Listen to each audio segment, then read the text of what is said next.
ان کے پاس کوئی حل نہیں تھا بھائیوں، وہ کسی بھی طرح سے مر جاتے تھے، وہ مر سکتے تھے۔ در حقیقت ان کے پاس ایک حل تھا، اپنی اسیری کو قبول کرنا جو کہ خدا کی طرف سے بھیجی گئی تھی۔ کیا آپ حال ہی میں خدا کے خلاف بغاوت کر سکتے ہیں کیونکہ آپ ایسا محسوس کرتے ہیں کہ آپ کی زندگی میں سب کچھ غلط ہو رہا ہے یا آپ کی ماضی کی غلطیوں کا نتیجہ ہے؟ یرمیہ باب 38 آیت 2 میں دیکھیں، خداوند یوں فرماتا ہے کہ جو کوئی اس شہر میں رہے گا وہ تلوار اور کال اور وبا سے مرے گا، اور جو کسدیوں میں جا ملے گا وہ زندہ رہے گا، اور اس کی جان اس کے لیے غنیمت ہوگی اور وہ جیتا رہے گا۔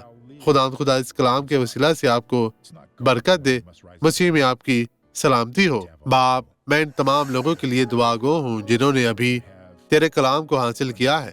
بدی اب چلی جا، غائب ہو جا، اور ان کی زندگی سے ہمیشہ کے لیے چلی جا۔ یسوع کے نام میں کمر کی درد چلی جا۔ خداوند آپ کو برکت دے۔